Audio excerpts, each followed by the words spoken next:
Chamacos, ya está la mesa económica instalada. Pedro Tello, buenos días. Broso, buenos días. Hola. José Luis de la Cruz. Muy buenos días. Hola, buenos días. Pedro Tello, ¿cuántas cosas han pasado desde que nos vimos la última vez? Vaya que han pasado cosas. Pues mira, empiezan a salir ya los primeros datos que dan cuenta del comportamiento de la economía mexicana, de algunos signos vitales de nuestra economía. Ajá. Y vale la pena señalar que estos datos lo que presentan es el perfil de un país que se está literalmente polarizando en indicadores económicos. Ya.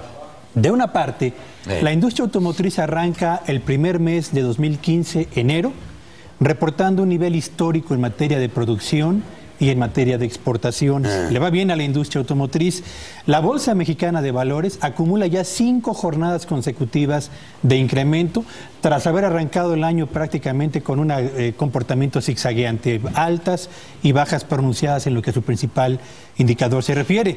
La inflación en el primer mes de este 2015 presentó un comportamiento a la baja en comparación con el mismo mes del año anterior, pero hay que decirlo, baja la inflación en enero de 2015 contra enero de 2014 porque hace 12 meses el impacto del incremento en los impuestos a las bebidas azucaradas, a la comida chatarra, etcétera, provocó un despegue en los precios que comparado con enero de 2015, que no hay un incremento de esa misma magnitud, lo que provoca es que el crecimiento de los precios en el primer mes de este año sea inferior al que se reportó 12 meses atrás. Claro. Pero bueno, son 3, digamos, buenas noticias. En el otro extremo, Broso, está la información que da cuenta de que el recorte presupuestal anunciado recientemente por el secretario de Hacienda representa una muy mala noticia, como ya lo hemos comentado aquí, para la actividad económica y la sociedad mexicana. Pero a ello habría que agregar 2 cosas. Perdón. Uno es que los pronósticos sobre el comportamiento esperado de la economía por analistas nacionales y extranjeros van prácticamente a la baja. Antes de que terminara el primer mes de este 2015, ya la mayor parte de los pronósticos iban hacia atrás.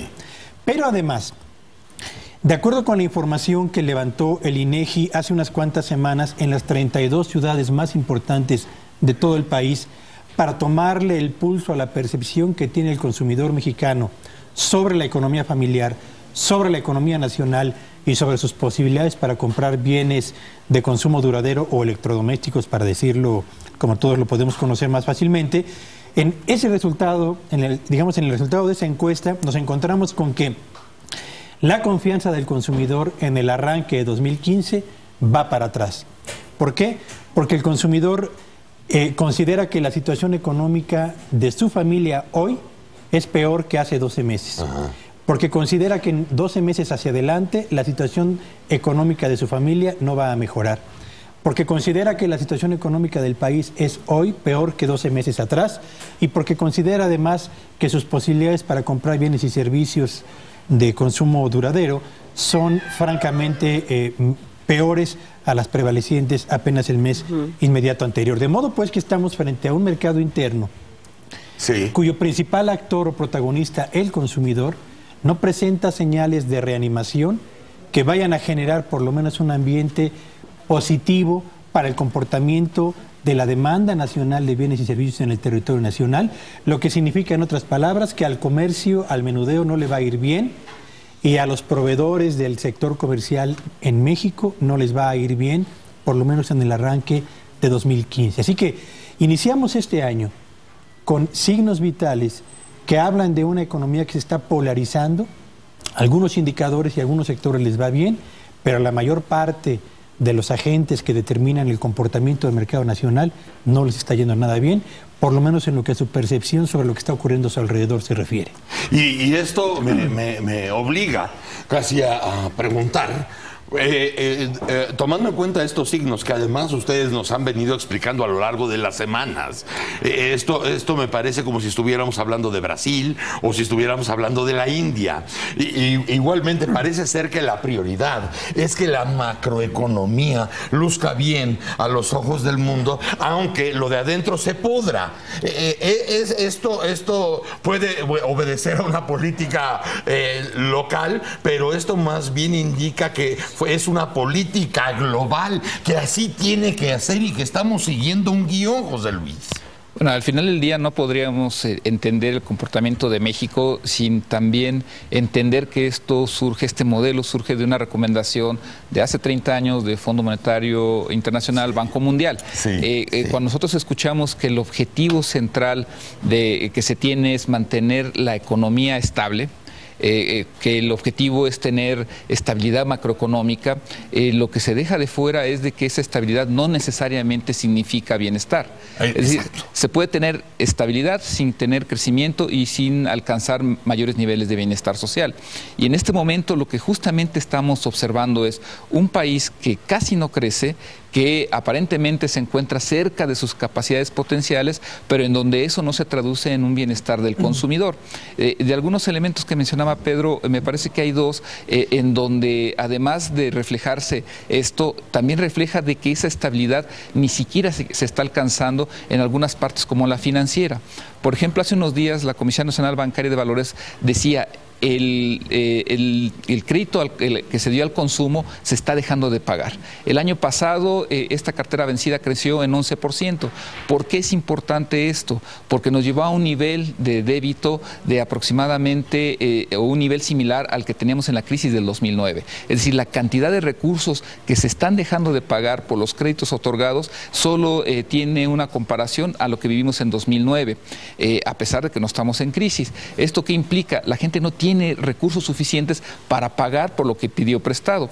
Evidentemente que eso se traduce en esta pérdida de confianza del consumidor. Al final del día, cuando nosotros observamos que las personas dejan de comprar bienes de consumo durables, es decir, televisores, refrigeradores, lavadoras, lo que vemos es de que tiene incertidumbre sobre sus ingresos, es decir, incertidumbre laboral, que lo que implica es no me he hecho compromisos de crédito o los que tengo, pues los debo dejar de pagar. Y entonces lo que estamos observando es una economía estable, que aparentemente tiene controladas tasas de interés, aparentemente tiene controlada inflación, pero que no tiene bajo control lo más importante, que es la generación de empleo que genere estabilidad en el ingreso familiar, que por lo tanto permita que las familias puedan salir, consumir, con ello elevar su nivel de bienestar. No nada más es alimentos, no nada más es vestido, sino también todos aquellos insumos que hacen una vida más decorosa.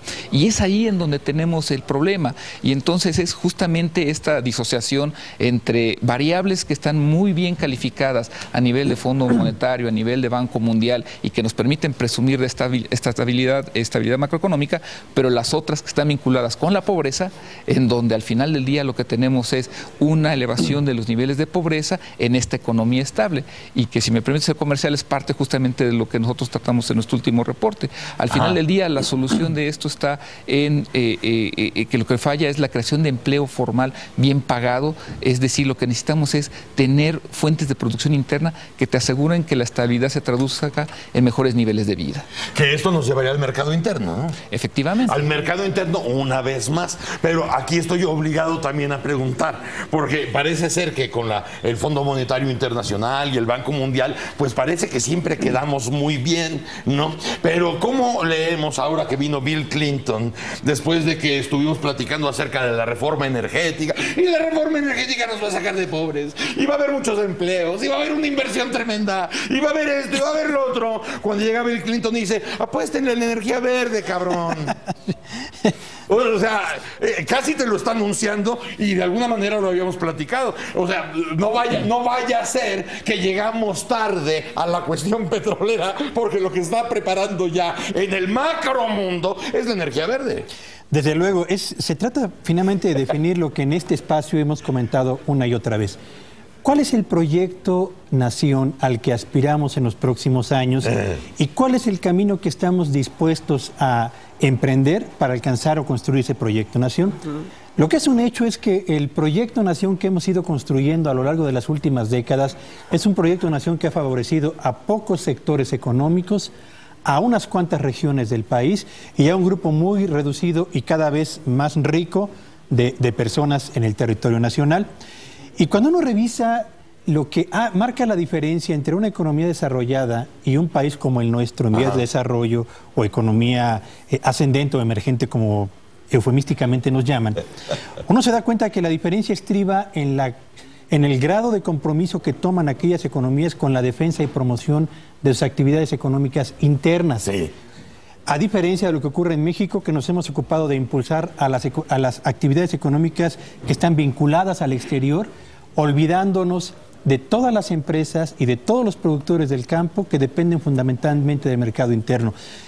Apostar a la energía verde está bien, sí, pero yo creo que eso tendría que ser parte de una apuesta más amplia que involucre una visión de proyecto nación que no tenemos hoy, con el carácter incluyente que deberíamos tener y que favorezca finalmente lo que todo el mundo estaría esperando, una mejor calidad de vida, que sigue siendo una aspiración colectiva y una realidad de muy pocos. Si estamos en el ámbito y en el plan de quedar bien con este tipo de instituciones globales para ser un instrumento más de toda la orquesta que tiene que sonar en el mundo, porque así se decide desde las cúpulas de las cúpulas de las megacúpulas, ¿no se da cuenta el gobierno el polvorín que se está armando en el país? O sea, porque finalmente esto sí concierne a todos, hasta los que tienen que ver con la macroeconomía.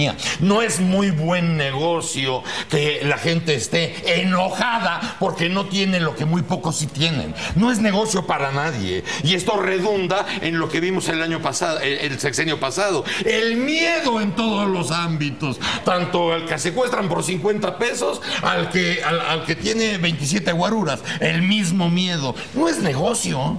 Bueno, el sector privado lo ha empezado a decir. Lo que nosotros observamos de 3 o 4 semanas para acá es un sector privado que menciona la inseguridad, ya es un factor que nos está costando 2, 3 puntos del PIB, y esto al final del día lo que implica es de que se está empezando a reconocer esta necesidad. Lo que ahora falta es que el sector público lo incorpore en sus análisis, y el problema es que el sector público solo ve una parte.